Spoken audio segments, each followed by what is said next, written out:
नमस्कार, उत्तराखंड समाचार में आपका स्वागत है। मैं देवेंद्र प्रसाद। सबसे पहले मुख्य समाचार।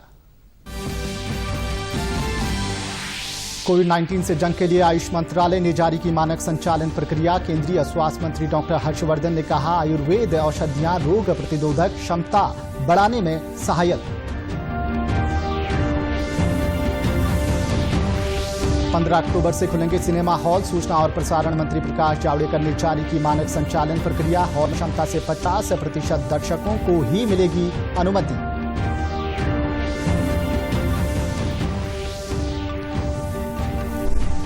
कुंभ मेले में संतों और अखाड़ों का सहयोग लेगी सरकार। मुख्यमंत्री त्रिवेंद्र सिंह रावत ने कुंभ के दौरान कोविड-19 से बचाव पर दिया जोर। सुरक्षा और चिकित्सा के होंगे पुख्ता इंतजाम।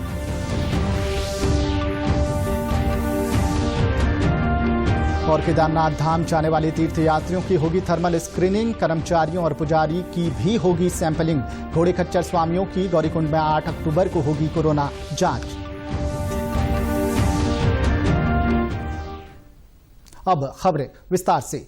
केंद्रीय स्वास्थ्य मंत्री डॉक्टर हर्षवर्धन ने वीडियो कॉन्फ्रेंस के जरिए आयुष मानक उपचार प्रक्रिया जारी की है। इसमें कोविड-19 महामारी से बचाव के एहतियाती उपायों के लिए विस्तृत दिशा निर्देश जारी किए हैं। आयुष मंत्रालय ने भारतीय आयुर्विज्ञान अनुसंधान परिषद तथा वैज्ञानिक और औद्योगिक अनुसंधान परिषद के साथ मिलकर इन दिशा निर्देशों का उन्नयन किया है। वैज्ञानिक अध्ययनों से ये पुष्टि हुई है कि अश्वगंधा, लौंग और गिलोय जैसी औषधियां सूजन कम करने, एंटीवायरल रोग प्रतिरोधक क्षमता बढ़ाने में कारगर है, जिससे कोविड-19 से बचाव में भी मदद मिलती है। आयुर्वेदा हमारा देश का प्राचीन ज्ञान है और हम सब जानते हैं कि ये शायद दुनिया में सबसे पुराना ज्ञान है। इसका उल्लेख हम सब जानते हैं कि वेदों में है और जैसा कि हम सब जानते हैं तो कहते हैं कि अथर्ववेद का इसको ऑफशूट माना जा सकता है। अगर ये कहा जाए तो ये अतिशयोक्ति भी नहीं है। सूचना प्रसारण मंत्री प्रकाश जावड़ेकर ने इस महीने की 15 तारीख से देश में सिनेमा हॉल को शुरू करने से संबंधित मानक संचालन प्रक्रिया आज जारी की। नई दिल्ली में संवाददाताओं के साथ बातचीत में श्री जावड़ेकर ने कहा, मास्क लगाना होगा और उसके साथ सुरक्षित दूरी, मास्क और सैनिटाइजर का उपयोग अनिवार्य है। कोरोना के संदर्भ में लोगों को जागरूक करने वाली 1 मिनट का अनाउंसमेंट या तो शो से पहले या मध्यांतर के पहले या बाद में करना होगा।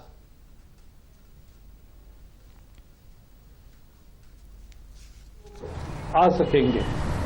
एक कुर्सी छोड़कर एक कुर्सी ऐसी बंटने की व्यवस्था होगी। टेम्परेचर भी सबसे मुख्य है कि हवा का सर्कुलेशन चालू रहे, ये सुनिश्चित करना होगा। 23, 24, 25 इतना ही टेम्परेचर रख सकते हैं और उसके बाद एक क्रॉस वेंटिलेशन होगा, ये भी सुनिश्चित करना जरूरी है। मुख्यमंत्री त्रिवेंद्र सिंह रावत ने कुंभ मेला 2021 की समीक्षा करते हुए स्वच्छता पर विशेष ध्यान देने के निर्देश दिए हैं। सचिवालय में आयोजित बैठक में उन्होंने कहा कि कुंभ मेले के धार्मिक और सांस्कृतिक महत्व को बरकरार रखते हुए कोविड के दृष्टिगत सुरक्षित आयोजन किया जाए। इस संबंध में अखाड़ों के संत महात्माओं का सहयोग लिया जाएगा। उन्होंने कुंभ के सभी स्थायी प्रकृति के काम दिसंबर तक पूरे करने के निर्देश भी दिए। साथ ही अस्थायी कामों के लिए टेंडर प्रक्रिया शुरू करने को कहा है। उन्होंने कहा कि मुख्य सचिव हर सप्ताह कुंभ की तैयारियों की समीक्षा करेंगे। मुख्यमंत्री ने कहा कि सभी काम समय पर पूरे हो, इसके लिए 2 शिफ्ट में भी काम किया जा सकता है। बैठक में मेलाधिकारी दीपक रावत ने कुंभ मेले के विभिन्न कार्यों की प्रगति की जानकारी। उन्होंने बताया कि हरिद्वार में 1000 बेड का कोविड केयर सेंटर बनाया जाएगा। लगभग 493 चिकित्सकों की व्यवस्था की जा रही है। पूरे कुंभ मेला क्षेत्र को 23 सेक्टर में विभाजित किया गया है। शहरी विकास मंत्री मदन कौशिक ने बैठक में लिए गए निर्णयों की जानकारी दी। ऋषिकेश और हरिद्वार में इस कूड़े को तत्काल अगले कुछ दिनों में टेंडर प्रक्रिया पूरी करके इसके निस्तारण की कार्रवाई प्रारंभ की जाए। इस पर लगभग 35 करोड़ का खर्चा आने की संभावना है। जो कार्य हमारे नवंबर तक पूरे होने थे, उन कामों की जो प्रोग्रेस है उससे मुख्यमंत्री जी ने जाना और उस संबंध में भी आवश्यक निर्देश दिए कि वो काम तत्काल, अगर किसी कारण से कुछ डिले है तो वो किसी भी रूप में दिसंबर के बाद कोई भी कार्य, चाहे वो सड़क तक संबंधित है, नहीं जाना चाहिए। मुख्यमंत्री त्रिवेंद्र सिंह रावत ने प्रदेश के अर्धनगरीय क्षेत्रों में जलापूर्ति के लिए 91 करोड़ की धनराशि मंजूर की है। ये धनराशि राज्य जल एवं स्वच्छता मिशन के तहत दी जाएगी। मुख्यमंत्री ने सचिवालय में कई योजनाओं के लिए विकास और प्रोत्साहन राशि को मंजूरी दी। मुख्यमंत्री ने डोईवाला की प्रतीत नगर पेयजल योजना के लिए 25 करोड़ 65 लाख की धनराशि मंजूर करने के लिए सहमति दी है। मुख्यमंत्री ने पिथौरागढ़ के सोनगांव स्थित रणज्योति ताल के पुनर्जीवीकरण और कनालीचिना में टिटरी नहर के पुनरुद्धार के लिए धनराशि मंजूर की है। इसके अलावा मुख्यमंत्री ने महिला उद्यमियों को विशेष प्रोत्साहन योजना के तहत 3 करोड़ 50 लाख की स्वीकृति दी है। इस धनराशि से सूक्ष्म लघु एवं मध्यम विभाग के स्तर पर महिला उद्यमियों को विशेष प्रोत्साहन योजना के तहत उत्पादन स्वीकृत किए जाने में सुविधा होगी। मुख्यमंत्री ने देहरादून स्मार्ट सिटी के कार्यों के संचालन के लिए 3 करोड़ की धनराशि स्वीकृत की है। उन्होंने कहा कि इस धनराशि से स्मार्ट सिटी के कार्यों को गति मिल सकेगी। केदारनाथ धाम जाने वाले तीर्थ यात्रियों की संख्या में बढ़ोतरी हो रही है। ऐसे में जिला प्रशासन ने यात्रियों के लिए कोविड-19 के नियमों के पालन के लिए निर्देश दिए हैं। जिलाधिकारी वंदना सिंह ने मुख्य चिकित्सा अधिकारी को निर्देश दिए हैं कि यात्रा व्यवस्था में तैनात कार्मिकों की प्रति 15 दिन में सैंपलिंग की जाए। इसके अलावा यात्रियों की थर्मल स्कैनिंग सुनिश्चित हो और केदारनाथ धाम में तैनात पुजारी की प्रत्येक दिन पूजा के बाद रक्तचाप, ऑक्सीजन और थर्मल स्कैनिंग की जाए। जिलाधिकारी ने केदारनाथ धाम जाने वाले यात्रियों की सुरक्षा को लेकर संचालित हेलीपैडों की प्रतिदिन जांच करने के आदेश हेली सेवा के नोडल अधिकारी को दिए। वाहन चालकों का प्रत्येक माह सैंपलिंग की जाएगी। उधर गौरीकुंड में 8 अक्टूबर को घोड़े खच्चर स्वामियों तथा हॉकर्स की कोविड-19 सैंपलिंग की जाएगी। इस बाबत जिलाधिकारी ने मुख्य चिकित्सा अधिकारी को परीक्षण टीम भेजने के निर्देश दिए हैं। अनलॉक 5 के बाद टिहरी जिले के पर्यटन स्थलों में रौनक लौटने लगी है। जिले के धनौल्टी, मुनिकीरेती, तपोवन के साथ साथ टिहरी झील में पर्यटकों की गतिविधियां शुरू हो गई हैं। टिहरी झील में बड़ी संख्या में पर्यटक बोटिंग का आनंद उठा रहे हैं। जिला प्रशासन ने भी पर्यटकों के लिए कोविड-19 गाइडलाइन के मुताबिक धनौल्टी, मुनिकीरेती क्षेत्रों में स्क्रीनिंग की व्यवस्था की है। जिलाधिकारी ईवा आशीष श्रीवास्तव ने बताया कि सभी उप जिलाधिकारियों को निर्देश दिए हैं कि जिले के प्रवेश द्वार भद्रकाली और सुवाखोली में थर्मल स्क्रीनिंग की जाए। सुवाखोली हमने 2 ऐसे मेजर एंट्री पॉइंट्स जिले में चिन्हित किए हैं। वहां पर टीम उपस्थित है, मेडिकल टीम, उसके अलावा प्रशासन और पुलिस की, जो थर्मल स्क्रीनिंग से लोगों को टेस्ट कर रही है। उनको कोई तरीके की वहां समस्या ना हो, लंबी लाइन ना लगे, जाम की स्थिति ना उत्पन्न हो। तो इसीलिए हम जिसको सिर्फ टेम्परेचर ज़्यादा आ रहा है थर्मल स्क्रीनिंग में, उनको ही हम वहां पर सैंपलिंग लेकर के उनका टेस्ट कर रहे हैं। वहीं साहसिक पर्यटन अधिकारी सोबत राणा ने बताया कि जिले के 90% से अधिक होटलों में पर्यटकों का आना जाना शुरू हो गया है। सभी होटलों में कार्यरत कर्मचारियों की नियमित रूप से सैंपलिंग कराई जा रही है। इसके अलावा कोविड-19 की गाइडलाइन का भी पालन किया जा रहा है। गाइडलाइन के उपरांत जो है जनपद टिहरी के 90% से ऊपर के हमारा होटल, लॉज, होम स्टे से सब संचालन में, कुछ 5-10% नहीं बोल पाए, लेकिन अब वो सारे संचालन में हो गए। और लास्ट इस वीकेंड में फ्राइडे, सैटरडे, संडे पूरे जनपद में ऑलमोस्ट 90% सारे होटल्स पैक थे।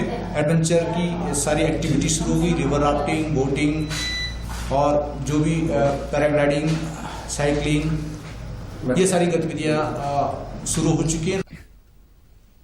वहीं टिहरी घूमने आए पर्यटक भी यहां आने से बहुत खुश हैं। पर्यटकों का कहना है कि यहां उन्हें सभी सुविधाएं मिल रही हैं और सोशल डिस्टेंसिंग का भी पूरा ध्यान रखा जा रहा है। इस बार घर से बाहर निकली हूँ तो मुझे तो बहुत अच्छा लग रहा है। थोड़ा फ्रेश फील हो रहा है। यहाँ पे घर पे बनते बनते सब बोर हो गए थे, इरिटेट होने लगे थे, तो यहाँ पे आके तो अच्छा लग रहा है। और यहाँ के बहुत अच्छा लग रहा है। लॉकडाउन के बाद ये पहला एक्सपीरियंस है और लगभग पहले जैसी सिचुएशन हो रही है। यहाँ सैनिटाइजेशन और मास्क और सोशल डिस्टेंसिंग, ये सारी चीज़ें फॉलो की जा रही हैं। और एरीज नैनीताल के अंतरिक्ष वैज्ञानिकों ने ब्लैक होल पर नया शोध किया है। वैज्ञानिक डॉक्टर इंद्रनील चट्टोपाध्याय और उनकी सहयोगी शिल्पा सरकार ने ब्लैक होल के विभिन्न समीकरणों के समाधान के तरीके की खोज की है। इस तकनीक से ब्लैक होल के बारे में आसानी से जानकारी हासिल की जा सकेगी। एरीज के वैज्ञानिक डॉक्टर इंद्रनील चट्टोपाध्याय ने कहा कि ब्लैक होल के आसपास का तापमान बहुत अधिक होता है और वो सभी वस्तुओं को निगल जाता है। ऐसे में ब्लैक होल संबंधी जानकारी हासिल करना मुश्किल होता है। उन्होंने बताया कि हमने एक थ्योरी तैयार की है जिससे ब्लैक होल संबंधी जानकारी हासिल करने में आसानी होगी। तो ब्लैक होल्स तो सुपर अट्रैक्टर्स हैं, तो सब कुछ निगल लेते हैं। तो लेकिन इसी चक्कर में ये जो मैटर आसपास जो मैटर है बहुत ही टेम्परेचर बहुत ही हाई होता है, तो it exist like a soup of positive and negative charges. तो ये जो इसको स्टडी करने के लिए जो इक्वेशंस चाहिए हमें, तो इक्वेशंस कम पड़ता है, वो पूरा सेट ऑफ इक्वेशंस नहीं है। तो हम लोग एक तरीका बताया है कैसे इसको सॉल्व किया जा सकता है कि हम लोग सेकेंड लॉ ऑफ थर्मोडायनेमिक्स को यूज़ किया है और उनमें से हम लोग एंट्रोपी डिफाइन करना पड़ा है, क्योंकि वो ये जो सिस्टम है इसको टू टेम्परेचर रेजिम बोलते हैं। एरीज की शोधार्थी शिल्पा सरकार के मुताबिक ब्लैक होल के बारे में ऊष्मागतिकी का दूसरा नियम लागू कर ब्लैक होल के समीकरणों का समाधान किया है। थर्मोडायनेमिक्स के दूसरे नियम के अनुसार प्रकृति उन प्रक्रियाओं को चुनती है या पसंद करती है जो एंट्रोपी को अधिकतम करती हैं।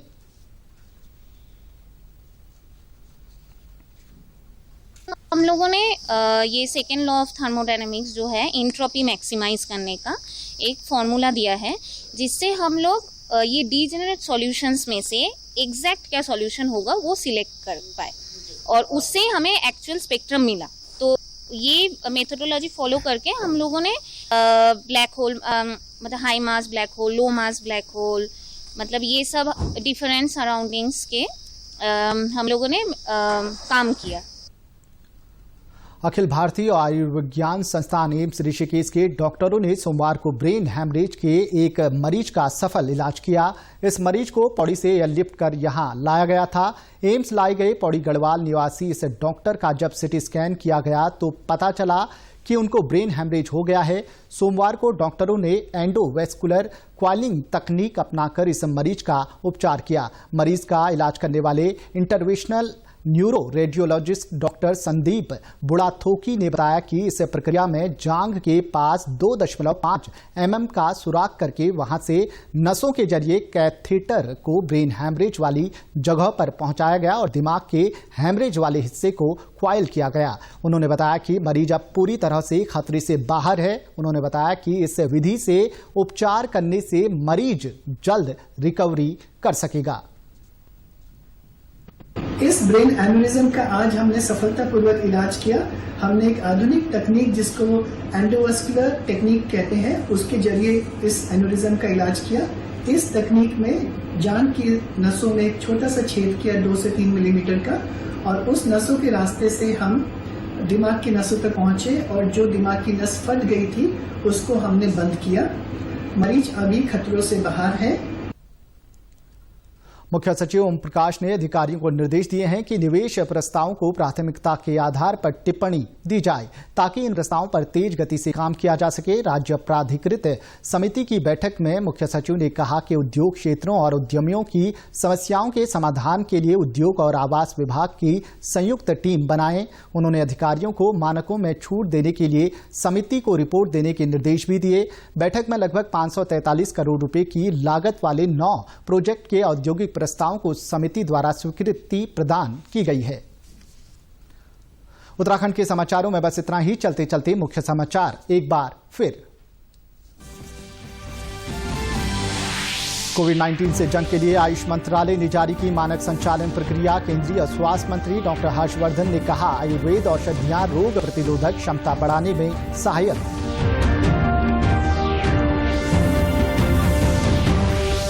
15 अक्टूबर से खुलेंगे सिनेमा हॉल। सूचना और प्रसारण मंत्री प्रकाश जावड़ेकर ने जारी की मानक संचालन प्रक्रिया। हॉल में क्षमता से 50% दर्शकों को ही मिलेगी अनुमति।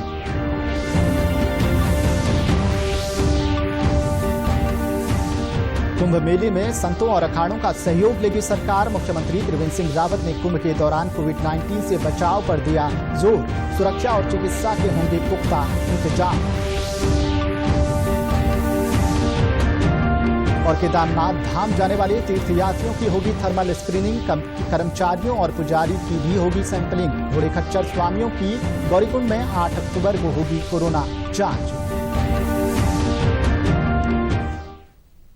उत्तराखंड की खबरों के लिए आप हमसे सोशल मीडिया पर भी जुड़ सकते हैं। हमारा ट्विटर हैंडल है DDNews_देहरादून। हमारा फेसबुक पेज है DD News उत्तराखंड और हमारे YouTube channel DD News Uttarakhand को भी सब्सक्राइब करें।